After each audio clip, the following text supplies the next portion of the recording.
Rapido bike ಹ್ಮ್ issues ಏನು ಅಂದ್ರೆ ನನ್ಗೊಂದು ಕ್ಲಿಯರಿಟಿ ಬೇಕು.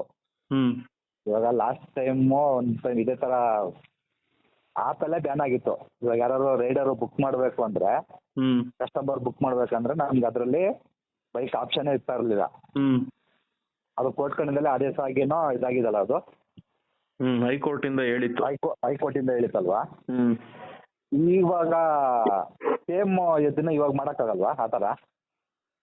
ಸರ್, ಇವಾಗ ಹೈಕೋರ್ಟು ಸರ್ಕಾರಕ್ಕೆ ಮತ್ತೆ ಸಾರಿಗೆ ಇಲಾಖೆಗೆ ಇವ್ರಿಗೆಲ್ಲ ಒಂದು ನಿಯಮನ ಮಾಡಿಕೊಟ್ಟು ಆ ನಿಯಮದ ಅಂಡರ್ ಅಲ್ಲಿ ಇವರು ಸಂಪಾದನೆ ಮಾಡ್ಕೊಂಡು ಹೋಗೋದಕ್ಕೆ ಅನುಕೂಲ ಮಾಡ್ಕೊಡಿ ಅನ್ನೋ ರೀತಿಯಲ್ಲಿ ಹೈಕೋರ್ಟ್ ಹೇಳಿತ್ತು ಅಲ್ವಾ?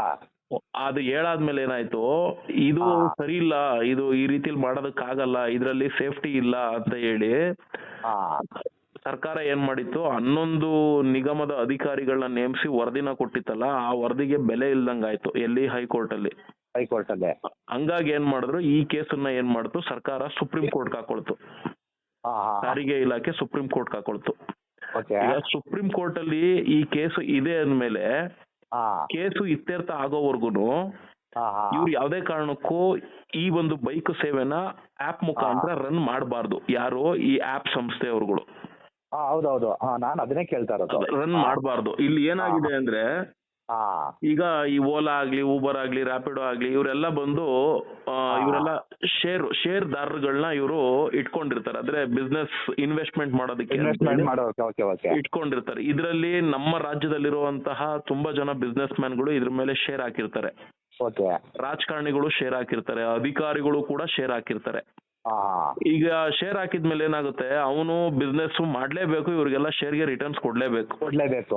ಅವನೇನ್ ಮಾಡ್ತಾನೆ, actually white board two wheeler ಅಲ್ಲಿ ಪ್ರಯಾಣಿಕರನ್ನ ಯಾರು RC ಮಾಲೀಕ ಅಂದ್ರೆ ಆ ಟೂ ವೀಲರ್ ಓಡಿಸುವಂತ ವ್ಯಕ್ತಿ ಕರ್ಕೊಂಡು ಹೋಗ್ತಾನೆ, ಅದ್ರಲ್ಲಿ ಏನಾದ್ರೂ ಬಿದ್ದು ಪ್ರಯಾಣಿಕರು ಬಿದ್ದು ಪ್ರಾಣಗಿಣ ಕಳ್ಕೊಂಡ್ರು ಅಂದ್ರೆ ಏನಾಗುತ್ತೆ, ಇದು ಪೊಲೀಸ್ ಸ್ಟೇಷನ್ ಕಂಪ್ಲೇಂಟ್ ಆಗುತ್ತೆ. ಪೊಲೀಸ್ನವ್ರು ಏನ್ ಮಾಡ್ತಾರೆ, ನೋಡಪ್ಪ ಕಂಪ್ಲೇಂಟ್ ಕೊಟ್ಟಿದ್ದಾರೆ, ನಿನ್ ಮೇಲೆ FIR ಮಾಡ್ತಿದೀವಿ ಅಂತ ಆ ಟೂ ವೀಲರ್ ಅವನ ಮೇಲೆ FIR ಮಾಡ್ತಾರೆ.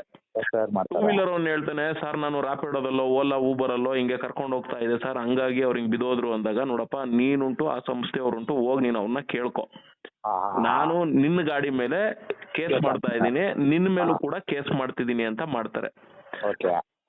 ಇವರು ರ್ಯಾಪಿಡೋ ಸಂಸ್ಥೆ, ಓಲಾ ಊಬರ್ ಸಂಸ್ಥೆಯವ್ರು ಏನ್ ಹೇಳ್ತಾರೆ, ನಾವು ಕಸ್ಟಮರ್ ಗಳಿಗೆ ಇನ್ಶೂರೆನ್ಸ್ ಕೊಡ್ತೀವಿ ಅಂತಾರೆ. ಅದು ಈ ವೆಹಿಕಲ್ ಇಂದ ಬರೋ ಇನ್ಶೂರೆನ್ಸ್ ಅಲ್ಲ, ಕಂಪ್ನಿಯವರು ನಾವು ಕೊಡ್ತೀವಿ ಅಂತ ಹೇಳೋದು. ನಾವು ಕೊಡ್ತೀವಿ ಅಂತ. ಈಗ ಮಾನ್ಯತಾ ಟೆಕ್ ಪಾರ್ಕ್ ಅಲ್ಲಿ ಒಂದು ಹುಡುಗಿ ಬಿದ್ದು ಅದ್ 20 ಲಕ್ಷನ ಏನೋ ಆಯ್ತು, ಎಲ್ಲೋ ಕೊಟ್ರಿ ಇವರು, ₹1 ಕೊಟ್ಟಿಲ್ಲ. ಇದು ಈ ತರ ಫ್ರಾಡ್ ಆಗಿ ಈ ಸಂಸ್ಥೆಗಳು ಪ್ರಯಾಣಿಕರುಗಳನ್ನ ನಂಬಿಸ್ಕೊಂಡು ನಿಮ್ಗೆ ಇನ್ಶೂರೆನ್ಸ್ ಕೊಡ್ತೀವಿ ಅಂತ ಫ್ರಾಡ್ ಮಾಡ್ತಾ ಇದೆ. ಒಂದು ಈ ಪ್ರಯಾಣಿಕರುಗಳು ಆ ಸಂಸ್ಥೆ ಮೇಲೆ ಫೈಟ್ ಮಾಡಿ ಇನ್ಶೂರೆನ್ಸ್ ತಗೊಳ್ಳೋದು ಒಂದಾದ್ರೆ, ಈ ಆ ಟೂ ವೀಲರ್ ಮೇಲೂ FIR ಆಗಿರುತ್ತಲ್ಲ, ಪ್ರಯಾಣಿಕರುಗಳಿಗೆ ಇದ್ರ ಬಗ್ಗೆ ನಾಲೆಡ್ಜೇ ಇಲ್ಲ ಅಂದ್ರೂ ಆ ಒಂದು ಕೇಸ್ FIR ಆಯ್ತು ಅಂದ್ರೆ, ಲಾಯರ್ಗಳು ಕೈಲಿ ಈ ಕೇಸ್ ಹೋಯ್ತು ಅಂದ್ರೆ, ಲಾಯರ್ ಅವಾಗ ವೈಟ್ ಬೋರ್ಡ್ ಟೂ ವೀಲರ್ ನೀನ್ ಯಾಕೆ ಹೋದೆ, ಹಿಂಗೆಲ್ಲ ಓದೆ ಅನ್ಬಿಟ್ಟು ಏನ್ ಮಾಡ್ತಾನೆ, ಲಾಯರ್ ಐಡಿಯಾ ಕೊಡ್ತಾರೆ ಯಾರಿಗೆ, ಪ್ರಯಾಣಿಕರುಗಳಿಗೆ.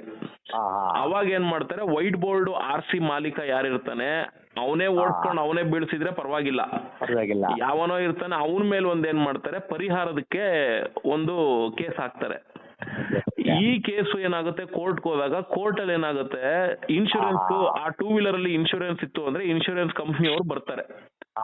ಅವ್ರು ಹೇಳ್ತಾರೆ, ನಾವು ಇದನ್ನ ಸ್ವಂತ ಬಳಕೆ ಕೊಟ್ಟಿರೋದೇ ಹೊರತು ಇದು ಅವ್ರ ರಕ್ತ ಸಂಬಂಧಿಕರುಗಳು ವಂಶವೃಕ್ಷ ತೆಗಿಸ್ತಾರೆ, ಆ ರಕ್ತ ಸಂಬಂಧಿಕರುಗಳು ಮಾತ್ರ ಇದಕ್ಕೆ ಎಲಿಜಿಬಲ್ ಇರ್ತಾರೆ ಹೊರತು ನೀನು ಅನದರ್ ಪರ್ಸನ್ ನೀನು ಟ್ಯಾಕ್ಸಿ ಮಾದರಿಯಲ್ಲಿ ಇದೊಂದು ಸೇವೆ ನಡೆಸಿದ್ಯಾ ಅಂತ FIR ಅಲ್ಲಿ ಮತ್ತೆ ಚಾರ್ಜ್ ಶೀಟ್ ಅಲ್ಲೆಲ್ಲ ಏನ್ ಬರುತ್ತೆ ಅದನ್ನೆಲ್ಲ ಗಮನಿಸ್ಬಿಟ್ಟು ನಾವು ಇನ್ಶೂರೆನ್ಸ್ ಕ್ಲೈಮು ನೀವೇನ್ ಪರಿಹಾರ ಕೇಳಿದ್ರೆ ನಾವು ಕೊಡಲ್ಲ ಅಂತ ಇನ್ಶೂರೆನ್ಸ್ ಕಂಪ್ನಿಯವರು ಕೈ ಬಿಟ್ಬಿಡ್ತಾರೆ. ಆಗ ಆ ಗಾಡಿಗೆ ಸಂಬಂಧಪಟ್ಟಿರೋನ್ ಏನ್ ಮಾಡ್ತಾನೆ, ಅದಕ್ಕೆ ಅವ್ರು ಎಷ್ಟು ಪರಿಹಾರ ಕೇಳಿರ್ತಾರೋ ಅದನ್ನ ಕೊಡ್ಲೇಬೇಕು. ಕೊಟ್ಟಿಲ್ಲ ಅಂದ್ರೆ ಕೋರ್ಟ್ ಏನ್ ಮಾಡುತ್ತೆ, ಅವನ ಹೆಸರಲ್ಲಿ ಪ್ರಾಪರ್ಟಿ ಏನಾದ್ರು ಇತ್ತು ಅಂದ್ರೆ ಅದನ್ನ ಮುಟ್ಕೋಲ್ ಹಾಕೊಂಡು ಅದನ್ನ ರಿಕವರಿ ಮಾಡಿಸಿ ಇವ್ರು ಕೊಡುತ್ತೆ. ಇಲ್ಲ ಅಂದ್ರೆ ಅವನ್ನ ಏನ್ ಮಾಡ್ತಾರೆ, ಇಷ್ಟು ವರ್ಷ ಅಂತ ಹೇಳಿ ಜೈಲ್ಗೆ ಹಾಕ್ತಾರೆ. ಇಲ್ಲಿ ಓಲಾ ಊಬರ್ ರ್ಯಾಪಿಡೋದವ್ರು ಯಾರು ಬರೋದೇ ಇಲ್ಲ. ಇಲ್ಲಿ ಇವರ ನಡುವೆ ನಡೀತಿರುವಂತ ಅಗ್ಗಜಗ್ಗಾಟ. ಈ ಪ್ರಯಾಣಿಕರು ಇವನ್ ಮೇಲೂ ಹಾಕಿದೀವಿ, ರ್ಯಾಪಿಡೋದವನು ನಾನೊಬ್ಬ ಕಸ್ಟಮರ್ ಆಗಿ ಹೋಗಿರೋದ್ರಿಂದ ಅವ್ನು ನನಗೂ ಕೂಡ ಇನ್ಶೂರೆನ್ಸ್ ಕೊಡ್ತಿದೀನಿ ಅಂತ ಹೇಳಿ ಅವ್ನು ಕೊಟ್ಟಿಲ್ವಲ್ಲ ಅಂತ ಹೇಳಿ ಇವ್ರು ಅವ್ರ ಮೇಲೂ ಕೂಡ ಕೇಸ್ ಹಾಕ್ಬೋದು. ಹಾ ಹಾ ಇಲ್ಲಿ ಯಾರು ಬಿದ್ದಂತ ಪ್ರಯಾಣಿಕ ಪ್ರಾಣ ಕಳ್ಕೊಂಡಿರೋವಂಥವ್ನು ಇದು ಲಾಯರ್ಗಳನ್ನ ಇಟ್ಕೊಂಡು ಈ ರೀತಿಯ ಒಂದು ಲಾಂಗ್ ಪ್ರೋಸೆಸ್ಗೆ ಕೈ ಹಾಕ್ತಾರೆ. ಇದಕ್ಕೆ ಖಂಡಿತ ರಿಸಲ್ಟ್ ಸಿಗುತ್ತೆ. ಹಾ ನಮ್ ಜನ ಯಾರು ಅಷ್ಟೆಲ್ಲ ತಲೆ ಕೆಡಿಸ್ಕೊಂಡು ಮುಂದುವರಿಯಲ್ಲ. ಮುಂದುವರಿಯಲ್ಲ. ಕೆಲವ್ರು ಮುಂದುವರಿಯೋರು ಇರ್ತಾರೆ, ಕೆಲವ್ರು ಮುಂದುವರಿಯಲ್ಲ. ಹಾ ಇದನ್ನೆಲ್ಲ ಅಡ್ವಾಂಟೇಜ್ ಆಗಿ ತಗೊಂಡಿರೋ ಯಾಪ್ ಸಂಸ್ಥೆಯವ್ರು ಏನ್ ಮಾಡ್ತಾರೆ, ಹಾ ಕೋರ್ಟ್ ತೀರ್ಪು ಬಂದಾಗ ಬರ್ಲಿ, ಹಾ ಹಾ ಇದು ಲೀಗಲ್ಲೋ ಇಲ್ಲೀಗಲ್ಲೋ ಒಟ್ನಲ್ಲಿ ಇಲ್ಲಿ ಅನುಭವಿಸೋನು ಯಾವನೋ ಜನ, ಜನ. ಬಿದ್ದವನು ಅನುಭವಿಸ್ಕೊಂತವನೆ, ಬಾಡಿಗೆ ಹೊಡೆಯೋನು ಅನುಭವಿಸ್ಕೊಂತಾನೆ. ನಮ್ಗೇನಾಗ್ಬೇಕು, ನಮ್ಮ ಬಿಸ್ನೆಸ್ ಗ್ರೋತ್ ಆಗೋದ್ ನೋಡ್ಬೇಕು. ಅದೇ ಅದೇ ಹಂಗಾಗಿ ಏನ್ ಮಾಡ್ತಾ ಇದಾರೆ ಅವರು, ನಮ್ ಜನಕ್ಕೆ ಅವೇರ್ನೆಸ್ ಎಲ್ಲ ಕೊಡದೇನೆ ಮಿಕಾಗಳು ಇವ್ರನ್ನ ಅಸಹಾಯಕತೆ. ಈಗ ನನ್ಗೇನಾಗಿರುತ್ತೆ, ನನ್ಗೊಂದ್ ತಿಂಗಳಿಗೆ ನನ್ಗೆ ಇಷ್ಟು ಸಂಪಾದನೆ ಬೇಕು ಅಂತ ಇರುತ್ತೆ. Okay okay. ಎಲ್ಲ ಒಂದ್ ಕಡೆ ಕೆಲ್ಸಕ್ಕೆ ಹೋಗ್ತಾ ಇರ್ತೀವಿ, ಅಷ್ಟು ಸಂಪಾದನೆ ಕವರ್ ಆಗ್ತಾ ಇರಲ್ಲ, ಹಾ ಹಾ ಹಾ ಖರ್ಚು ಜಾಸ್ತಿ ಆಗ್ತಾ ಇರುತ್ತೆ, ಆದಾಯ ಕಮ್ಮಿ ಇರುತ್ತೆ. ಅವಾಗ ನಾನೇನ್ ಮಾಡ್ತೀನಿ, ಬಿಡು ಫ್ರೀ ಇರೋ ಟೈಮಲ್ಲಿ ಹೋಗ್ಬಿಟ್ಟು ಬಂದ್ಬಿಡೋಣ, ಅವ್ನು ಡ್ಯೂಟಿ ಮಾಡ್ಕೊಂಡ್ ಬರೋಣ ಅಂತ ಆಸೆ ಬಿದ್ದಾಗ ಏನಾಗುತ್ತೆ, ಇದು ನಮ್ಮ ಅಸಹಾಯಕತೆ.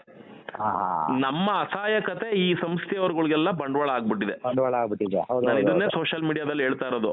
ಹಿಂಗಾಗಿ ಏನಾಗ್ತಾ ಇದೆ, ಇಲ್ಲಿ ನಮ್ಮವ್ರುಗಳು ಏನ್ ಮಾಡ್ತಾ ಇದಾರೆ, ಹೋಗಿ ಹೋಗಿ ಹೋಗಿ ಅಲ್ಲಿ ಡ್ಯೂಟಿ ಮಾಡಕ್ ಶುರು ಮಾಡ್ತಾ ಇದಾರೆ. ಶುರು ಮಾಡ್ತಾ ಇದಾರೆ. ಅಲ್ಲಿ ಶುರು ಮಾಡ್ತಿರೋದ್ರಿಂದ ಏನಾಗ್ತಾ ಇದೆ, ನಮ್ಮ ಆಟೋ ಡ್ರೈವರ್ಗಳು, ಕ್ಯಾಬ್ ಡ್ರೈವರ್ಗಳು, ನೋಡ್ರಪ್ಪ ನೀವೇನಾದ್ರು ಸರ್ಕಾರ ನಿಮ್ಗೆ ವೈಲೋ ಬೋರ್ಡ್ ಮಾಡ್ಕೊಂಡು ಹಾಳಾಗ್ ಹೋಗ್ರಿ, ಹಾ ಆದ್ರೆ ನೀವು ಮಾಡಿಲ್ಲ ಅಂದಾಗ ನಮ್ಮ ಹೊಟ್ಟೆ ಮೇಲೆ ಹೊಡಿಯಕ್ ಬರ್ಬೇಡಿ. ಯಾಕೆ ಅಂದ್ರೆ ನಾವು ಇದನ್ನೇ ನಂಬ್ಕೊಂಡು ನಮ್ ಜೀವನ ಸಾಕ್ತಾ ಇರೋದು ಓಕೆ ಅಂತ ಓಕೆ. ಹೇಳಿ ನಮ್ಮವ್ರು ಇವ್ರು ಜಗಳ ಮಾಡ್ತಾ ಇರೋದು. ಹಾ ಹಾ ಇದನ್ನ ಅಡ್ವಾಂಟೇಜ್ ಆಗಿ ತಗೊಂಡಿರೋರು ಯಾರು ಅಂದ್ರೆ, ಈಗ ನಮ್ಮವ್ರಿಗೆ ಏನಾಗ್ತಾ ಇದೆ, ಇದು ರ್ಯಾಪಿಡೋ ಆಪ್ ಬಂದ್ ಮಾಡ್ಬಿಡ್ರಿ, ಓಲಾ ಊಬರ್ ಬಂದ್ ಮಾಡ್ಬಿಡ್ರಿ, ಮಾಡ್ಬಿಡಿ. ನಮ್ಗೆ ಹಾ. ಅವರು ಬಿಟ್ಟವ್ರೆ ನಾವು ಮಾಡ್ತಾ ಇದೀವಿ, ಹಿಡ್ದವರೆಲ್ಲ ಅದೇ ಕೇಳ್ತಾ ಇರೋದು. ಅಲ್ಲ ನೀವು ಹೋಗಿ ಅವ್ರ ಹತ್ರ ಕೇಳ್ಕೊಳ್ಳಿ ಅಂತ ಹೇಳ್ತಾರೆ. ಹೌದೌದು. ಈ ಸೂಪರ್ ಮೂವಿಯಲ್ಲಿ ಉಪೇಂದ್ರನ ಅವನು ಇನ್ಸ್ಪೆಕ್ಟರ್ ಒಬ್ರು ಹುಡುಗಿ ಜೊತೆ ಹೋಗಿ ಅರೆಸ್ಟ್ ಮಾಡಕ್ ಹೋದಾಗ ಅವ್ನು LED ಸ್ಕ್ರೀನ್ ಮೇಲೆ ಬರ್ತಾನೆ. ಹಾ ಹಾ ಅಟ್ಲೀಸ್ಟ್ ಉಪೇಂದ್ರ ಸೂಪರ್ ಮೂವಿಲಿ LED ಸ್ಕ್ರೀನ್ ಮೇಲೆ ಆದ್ರೂ ಕಾಣಿಸ್ತಾನೆ. ಇವನು ಈ ನನ್ನ ಮಕ್ಕಳು ಎಲ್ಲೂ ಕಾಣದೇ ಇಲ್ಲ, ಯಾರ ಕೈಗೂ ಸಿಗಲ್ಲ ಇವರು. ಹಾ ಹಾ ಆ ತರದಲ್ಲಿ ಇವರೆಲ್ಲ ಆನ್ಲೈನ್, ಇವರೆಲ್ಲ ಹೆಂಗೆ ಅಂದ್ರೆ ಎಜುಕೇಶನ್ ರೌಡಿಗಳು ಇವರೆಲ್ಲ. ಹಾ ಹಾ ಹಿಂದೆ ಎಲ್ಲ ನಾಲೆಡ್ಜ್ ಇಲ್ದೆ, ಎಜುಕೇಶನ್ ಇಲ್ದೆ ರೌಡಿಸಮ್ ಮಾಡಕ್ ಹೋಗಿ ಕೇಸಸ್ಗಳು ಹಾಕ್ಸ್ಕೊಂತಿದ್ರು. ಹಾ ಇವರೆಲ್ಲ ಎಜುಕೇಟೆಡ್ ರೌಡಿಗಳನ್ನ ಅಷ್ಟು ಸುಲಭನಾಗಿ ಯಾರು ಮಟ್ಟ ಹಾಕಕ್ಕಾಗಲ್ಲ. Okay okay. ಇವರೆಲ್ಲ ಎಜುಕೇಟೆಡ್ ಮಾಫಿಯಾ ದಂಧೆ ನಡೆಸುವಂತಹ ರೌಡಿಗಳು, ಇವರು ಹೆವಿ ಕ್ರಿಮಿನಲ್ಗಳು. ಅಂಡರ್ ವರ್ಲ್ಡ್ ಡಾನ್ಗಳಿಗಿಂತ ಹೆಚ್ಚು ಇವರು. ಹಾ ಹಾ ಹಾ ಹಂಗಾಗಿ ಇವ್ರೇನ್ ಮಾಡ್ತಾ ಇದಾರೆ, ಕೈಗೂ ಬಾಯಿಗೂ ಸಿಗ್ದಂಗೆ ಇಲ್ಲಿ ನಾವು ಬಡ್ದಾಡ್ಕಂತಿದೀವಿ. ಇಲ್ಲಿ ನಾವು ಬಡ್ದಾಡ್ಕೊಂಡು ಕುತ್ಕೊಂಡು ಇದ್ ಮಾಡ್ಕೊತಾನೆ. ಇಲ್ಲಿ ನಾವು ಬಡ್ದಾಡ್ಕೊಂತಿರೋದ್ರಿಂದ ಏನಾಗ್ತಾ ಇದೆ, ಹಾ ಕೇರಳದವ್ರಿಗೆ, ಹಿಂದಿ ಅವ್ರಿಗೆ, ಬೇರೆ ರಾಜ್ಯದವ್ರಿಗೆಲ್ಲ. ನಾನು ಮೊನ್ನೆ ಯಾವ್ದೋ ಒಂದ್ ಇದ್ರಲ್ಲಿ ಒಂದ್ ನ್ಯೂಸ್ ಅಲ್ಲಿ ಯಾವ್ದೋ ನೋಡ್ದೆ, ಅವ್ರು ಒಂದು ಸೊಲ್ಯೂಷನ್ ಏನ್ ಕೊಟ್ರು ಅಂದ್ರೆ, ಸ್ಟಾರ್ಟಿಂಗ್ ಬಂತಲ್ವಾ, ನೀವು ಸ್ಟಾರ್ಟಿಂಗ್ ಅದನ್ನ ಏನಕ್ಕೆ ಇಟ್ಕೊಂಡ್ರಿ? ಸ್ಟಾರ್ಟಿಂಗ್ ಅಂದ್ರೆ ಇವಾಗ ರ್ಯಾಪಿಡೋ ಏನೋ ಲಾಂಚ್ ಮಾಡ್ದ ಟೂ ವೀಲರ್ಗೆ. ಅದರ ಇಲ್ಲ, ನೀವು ಒಂದು ತಪ್ಪು ತಿಳ್ಕೊಂತ ಇದ್ದೀರಾ ಎಲ್ಲ. ಓಲಾ ಆಗ್ಲಿ, ಊಬರ್ ಆಗ್ಲಿ, ರ್ಯಾಪಿಡೋ ಆಗ್ಲಿ, ಯಾವುದೇ ಒಂದು ಆಪ್ ಸಂಸ್ಥೆ ಇಲ್ಲಿ ಬಂದು ಸೇವೆ ಕೊಡ್ಬೇಕು ಅಂದ್ರೆ ಅವರು ಬರೀ ಪರ್ಮಿಷನ್ ಕೊಟ್ಟಿರೋದು, ಬರೀ ನೀನು ಕಾರ್ಗಳನ್ನ ಮಾತ್ರ ನೀನು ಅಟ್ಯಾಚ್ಮೆಂಟ್ ಮಾಡ್ಕೊಂಡು ಟ್ಯಾಕ್ಸಿ ಸರ್ವಿಸ್ ಕೊಡ್ಬೇಕು ಅಷ್ಟೇ ಅಂತ ಹೇಳಿರೋದು ಇವ್ರಿಗೆ. ಓಕೆ. ನೀವು ಅದನ್ನ ಬಿಟ್ಬಿಟ್ಟು ಆಟೋ ಸೇರಿಸ್ಕೊಳ್ಳಿ, ಟೂ ವೀಲರ್ ಸೇರಿಸ್ಕೊಳ್ಳಿ ಅಂತ ಅವ್ರು ಎಲ್ಲೂ ಹೇಳಿಲ್ಲ. ಇವರು ಅದನ್ನೆಲ್ಲ ಧಿಕ್ಕರಿಸ್ಬಿಟ್ಟು, ನಿಮ್ದು ನಾನು ಒಪ್ಕೋತೀನಿ ಬ್ರದರ್. ನಾನೊಂದು ಹೇಳ್ತಾ ಇರೋದು ಏನ್ ಗೊತ್ತಾ, ಇವಾಗ ನೀವೊಬ್ರು ಅಧ್ಯಕ್ಷರು, ನಿಮಗೆ ಗೊತ್ತು ಯಾವಾಗ ಬಂತು ಟೂ ವೀಲರ್, ಯಾವಾಗ ಸ್ಟಾರ್ಟ್ ಆಯ್ತು. ಇದು ರ್ಯಾಪಿಡೋ ಬಂದಾಗಿಂದ ಸ್ಟಾರ್ಟ್ ಆಗಿಲ್ಲ, ಓಲಾ ಊಬರ್ ಇವ್ನು ಬರೋಕ್ಕೂ ಮುಂಚೆನೆ ಸ್ಟಾರ್ಟ್ ಮಾಡಿದ್ರು, ನಾವು ಸ್ಟಾಪ್ ಮಾಡಿಸಿದ್ದೋ. ಅದಾದ್ಮೇಲೆ ಕೆಲಸ ಅದು ಅವಾಗ್ಲೇನೆ ಜಮಾನ್ದಲ್ಲ 2018-19 ನಾನು ಅವಾಗ್ಲಿಂದ ಕೇಳ್ತಾ ಇದ್ದೆ ನಾನು. ಅವಾಗ ಇಕ್ಕೇರಿ ಸಾಹೇಬ್ರು ಅಂತ ಇದ್ರು, ಅವರು ಓಲಾ ಲೈಸೆನ್ಸ್ ನ 6 ತಿಂಗಳು ಸಸ್ಪೆಂಡ್ ಮಾಡಿದ್ರು. ಅವ್ರೇನ್ ಮಾಡಿದ್ರು, ಭಯ ಬಿದ್ದು ಬೈಕ್ ಸೇವೆ ಕೊಡೋದನ್ನ ಸ್ಟಾಪ್ ಮಾಡ್ಬಿಟ್ರು. ಇವನು ಅದ್ ಎಲ್ಲಿ ಯಾವ ಮೂಲೆಯಲ್ಲಿ ರ್ಯಾಪಿಡೋ ಅನ್ನೋ ಹೆಸರನ್ನ ಒಕ್ಕರ್ಸ್ಕೊಂಡ್ ಕೂತಿದ್ನೋ ಅದನ್ನ ತಗೊಂಬಂದು ಬರೀ ಬೈಕು ಅಂತ ಬಂದಿದ್ದೀವ್ ಸ್ಟಾರ್ಟಿಂಗ್ ಅಲ್ಲಿ. ಸ್ಟಾರ್ಟಿಂಗ್ ಅಲ್ಲ, ಕರೆಕ್ಟ್. ಹೌದೌದು. ಬೈಕ್ ಅಂತ ಬಂದ್ ಏನ್ ಮಾಡ್ದ, ಜನರ ಡೇಟಾನ ಕಲೆಕ್ಟ್ ಮಾಡ್ದ. ಜನ ಏನ್ ಮಾಡಿದ್ರು, ಓಲಾ ಊಬರ್ ಅಲ್ಲಿ ಹೋದ್ರೆ ಆಟೋ ಮತ್ತೆ ಕ್ಯಾಬ್ ಸಿಗುತ್ತೆ, ಬೈಕ್ ಅನ್ಕೊಂಡ್ ಹೋದ್ರೆ ರ್ಯಾಪಿಡೋ. ಎಲ್ಲ ಏನ್ ಮಾಡಿದ್ರು, ಆಪ್ ನ ಇನ್ಸ್ಟಾಲ್ ಮಾಡಿದ್ರು, ಅವನದು ಡೇಟಾ ಕವರ್ ಆಗೋವರೆಗೂ ಅವನ್ ತಾಳ್ಮೆಯಿಂದ ಇದ್ದ. ಯಾವಾಗ ಜನರದು ಡೇಟಾ ಒಂದು ದೊಡ್ಡ ಮಟ್ಟದಲ್ಲಿ ಅವನು ಕವರ್ ಆಯ್ತು, ಆಮೇಲೆ ಆಟೋ ಸೇರಿಸ್ಕೊಂಡ, ಇವಾಗ ಕ್ಯಾಬ್ ಸೇರಿಸ್ಕೊಂಡ. ಇವಾಗ ಓಲಾ ಊಬರ್ ಅವ್ರು ಏನ್ ಹೇಳ್ತಾರೆ, ನಾವು ನಿಲ್ಸಕ್ ರೆಡಿ, ನಾವ್ ಇವಾಗ್ಲೂ ನಿಲ್ಲಿಸ್ತೀವಿ, ರ್ಯಾಪಿಡೋದವ್ರು ನಿಲ್ಸಕ್ ಹೇಳಿ ನಾವು ನಿಲ್ಲಿಸ್ತೀವಿ ಅಂತ ಅವ್ರು ಹೇಳ್ತಾರೆ. ಈ ತರ ಆಗಿದೆ ಇವಾಗ.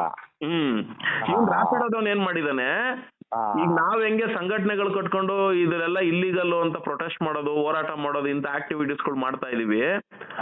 ರಾಪಿಡೋದವ್ನ ಏನ್ ಮಾಡ್ದ, ತಮಿಳ್ನಾಡು ಮೂಲದ ಒಬ್ಬ ಆದಿನಾರಾಯಣ ಅವನ್ನ ಕರ್ಕೊಂಬಂದು ಅವನಿಗೊಂದು ಅಸೋಸಿಯೇಷನ್ ಅಂತ ಮಾಡ್ಕೊಟ್ಟು, ಅವನಿಗೊಬ್ಬ ಲೀಗಲ್ ಅಡ್ವೈಸರ್ನ ಇಟ್ಟು, ಅವನಿಗೆ ಆಫೀಸ್ ಮಾಡ್ಕೊಟ್ಟು, ಅವನು ಖರ್ಚು ಕಾಸು ಕೊಟ್ಕೊಂಡು, ಅವ್ನ್ ನೋಡಿ ಬೇಕಾದ್ರೆ ಯಾರಾದ್ರೂ ಪ್ರಯಾಣಿಕರು ಪ್ರಾಣ ಕಳ್ಕೊಂಡಿರೋದು, ಕೈ ಕಾಲು ಮುರಿದೋಗಿರೋ ಜಾಗಕ್ಕೆ ಅವ್ನ ಎಲ್ಲೂ ಬರಲ್ಲ. ಇಲ್ಲ ನಾನೇ ಆಕ್ಚುಲಿ ಮೊನ್ನೆ ಸುಮ್ನೆ ಟ್ರೈ ಮಾಡ್ದೆ, ರೆಸ್ಪಾನ್ಸ್ ಮಾಡ್ತಾರ ಅಂತ. ಅದೊಂದಾಯ್ತು, ಅದ್ ನಿಮ್ದು ಕೇಳ್ಬಿಡ್ತೀನಿ ನನ್ ಕತೆನ. ಅದೊಂದಾಯ್ತು. ಎರಡನೇದು, ಯಾವ್ದಾದ್ರು ರೈಡರ್ಗಳನ್ನ ಆಕ್ಸಿಡೆಂಟ್ ಗಳಾಗಿ ಪೊಲೀಸ್ ಸ್ಟೇಷನ್ ಕಂಪ್ಲೇಂಟ್ ಕೊಟ್ಟು FIR ಆದಾಗ ಆ ರೈಡರ್ ಕಷ್ಟ ಸುಖಕ್ಕೆ ಬರಲ್ಲ. ಇವ್ನ್ ಯಾವಾಗ ರಾಪಿಡೋ ಸಂಸ್ಥೆ ಮೇಲೆ ಒತ್ತಡ ಬೀಳೋದು, ಬಿಸ್ನೆಸ್ ಹೊಡೆತ ಬೀಳೋದು ಶುರುವಾಗುತ್ತೆ, ಅವಾಗ ಇವ್ನು ಎದ್ದು ಬರ್ತಾನೆ. ಅಂದ್ರೆ ಅವನಿಗೆ ಏಟ್ ಬೀಳ್ಬೇಕು, ಅವನಿಗೆ ಏಟ್ ಬಿದ್ರೆ ಅಲ್ಲ, ಇವ್ರಿಗೆ ಅವ್ನು ತಿಂಗಳ ಅವ್ನಿಗೆ ಸಂಬಳ ಕೊಟ್ಕೊಂಡು ಇಟ್ಕೊಂಡವ್ರು ಇವ್ರು ರಾಪಿಡೋದವ್ರು.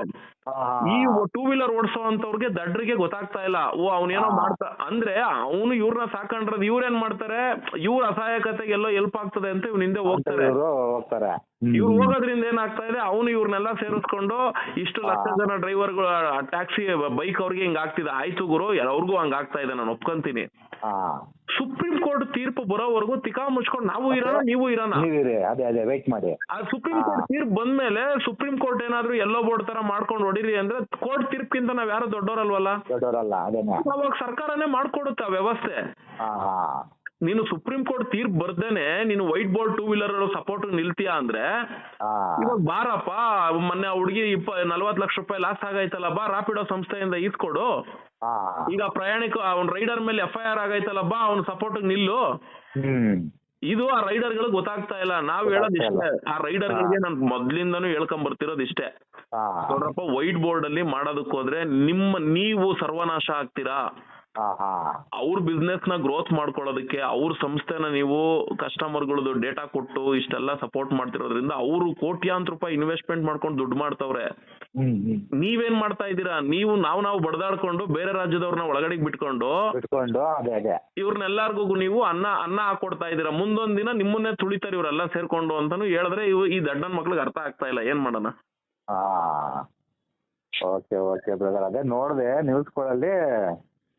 ನಾನ್ ಹೇಳೋದ್ ಇಷ್ಟ ಬ್ರದರ್, ಈಗ ನ್ಯೂಸ್ 1000 ತೋರಿಸ್ಲಿ, ಏನೋ ನಡೀಲಿ, ಈಗ ಅಧಿಕಾರಿಗಳು ಈಗ ಏನು 2 ವೀಲರ್ಗಳನ್ನ ಹಿಡಿಯಕ್ ಹೋಗ್ತಾ ಇದಾರೆ, ಅದು ಇವತ್ತಿಂದ ಅಲ್ಲ ಮೊದ್ಲಿಂದಾನು ನಡೀತಾ ಇದೆ. ಈಗ ನಾನ್ ಹೇಳೋದ್ ಇಷ್ಟ, ಈಗ ಸಿಗರೇಟ್ ಸೇದಬೇಡ ಅಂತ ಕಾನೂನು ಹೇಳುತ್ತೆ, ಮತ್ತೆ ಸಿಗರೇಟ್ ಪ್ಯಾಕ್ ಮೇಲೂ ಬರ್ದಿರುತ್ತೆ.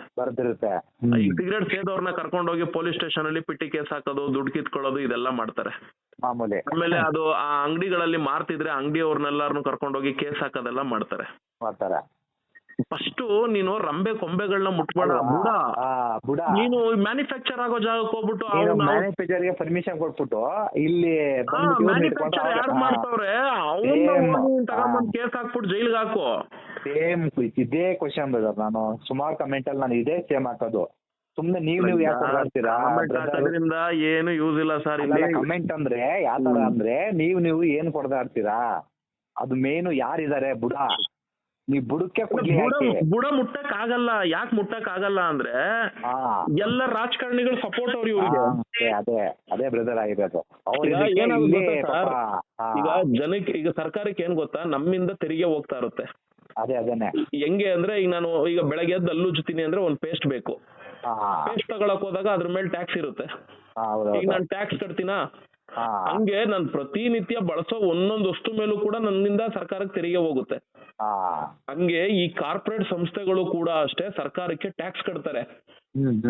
ನಾವು ಸರ್ಕಾರಕ್ಕೆ ₹1 ಟ್ಯಾಕ್ಸ್ ಕಟ್ಟಿದ್ರೆ ಅವರು ₹100 ಕಟ್ತಾರೆ. ಹಂಗಾಗಿ ಈ ಕಾರ್ಪೊರೇಟ್ ಸಂಸ್ಥೆಗಳ ಪರವಾಗಿ ಈ ಸರ್ಕಾರಗಳು ನಿಲ್ಲುತ್ತೆ. ಆಮೇಲೆ ಎಲೆಕ್ಷನ್ ಬಂದಂತ ಟೈಮ್ ಅಲ್ಲಿ ಸ್ಟ್ರಾಂಗ್ ಪಾರ್ಟಿಗಳಿಗೆ ಅವರೆಲ್ಲ ಬಂದು ಇನ್ವೆಸ್ಟ್ಮೆಂಟ್ ಮಾಡ್ತಾರೆ. ಅವ್ರು ಈ ಪಕ್ಷ ಗೆದ್ದಾದ್ಮೇಲೆ ಏನ್ ಮಾಡ್ತಾರೆ, ಆ ಇನ್ವೆಸ್ಟ್ಮೆಂಟ್ ಮಾಡಿರೋ ಇಂತ ಸಂಸ್ಥೆಯವ್ರಗಳನ್ನ ನಾಶ ಮಾಡೋದಕ್ ಬಿಡಲ್ಲ. ಅವ್ರ ಫೇವರ್ ಆಗಿ ನಿಂತಿರ್ತಾರೆ ಅವ್ರಿಗೇನೆ. ಇದೇ ಲಾಜಿಕ್ ಇಷ್ಟ, ಇದ್ ಬಿಟ್ರೆ ಇನ್ನೇನು ಇಲ್ಲ. ಇಲ್ಲಿ ಮಿಕಾ ಆಗ್ತಾ ಇರೋದು ಯಾರು ಅಂದ್ರೆ ಸಾಮಾನ್ಯ ಕಾರ್ಮಿಕರು, ಸಾಮಾನ್ಯ ಜನರು ಮಿಕಾ ಆಗ್ತಾ ಇದಾರೆ ಅಷ್ಟೇ. ಇಷ್ಟೇ ಲಾಜಿಕ್, ಇನ್ನೇನಿಲ್ಲ. ಇದಕ್ಕೆಲ್ಲ ನಮಗ್ ನ್ಯಾಯ ಬರ್ಬೇಕು ಅಂದ್ರೆ ಸುಪ್ರೀಂ ಕೋರ್ಟ್, ಈಗ ಹೈಕೋರ್ಟ್ ಅಲ್ಲಿ ಇತ್ತು, ಹೈಕೋರ್ಟ್ ಇಂದ ದೊಡ್ಡ ಕೋರ್ಟ್ ಸುಪ್ರೀಂ ಕೋರ್ಟ್ ಅಲ್ಲಿ ಜಡ್ಜ್ಮೆಂಟ್ ರನ್ನಿಂಗ್ ಅಲ್ಲಿ ಇದೆ ಇವಾಗ. ಈ ಕೇಸ್ ನೆನ್ನೆನು ವಿಡಿಯೋ ಮಾಡಿ ಹಾಕಿದೀನಿ ನೋಡಿ. ಸುಪ್ರೀಂ ಕೋರ್ಟ್ ಅಲ್ಲಿ ಇದೆ ಇದು. ಈ ಸುಪ್ರೀಂ ಕೋರ್ಟ್ ಅಲ್ಲಿ ಒತ್ತಡ ತರ್ರಿ. ಹಾ ಬೈಕ್ ಅವರು ತರ್ರಿ, ಕ್ಯಾಬ್ ಅವರು ತರ್ರಿ, ಸಂಸ್ಥೆ ಅವರು ತರ್ರಿ, ಸರ್ಕಾರನು ತರ್ರಿ. ಹಾ ಸುಪ್ರೀಂ ಕೋರ್ಟ್ ಅಲ್ಲಿ ಏನಾದ್ರು ನೀನು ಕಾನೂನು ಮಾಡಪ್ಪ ಅಂದ್ರೆ ಮಾಡ್ರಿ, ಬೇಡ ಅನ್ನಲ್ಲ. ಓಕೆ ಓಕೆ ಸುಪ್ರೀಂ ಕೋರ್ಟ್ ಅಲ್ಲಿ ಇಲ್ಲ ಇದು ಸೇಫ್ಟಿ ಇಲ್ಲ ಇದನ್ನ ನಿಲ್ಲಿಸಿ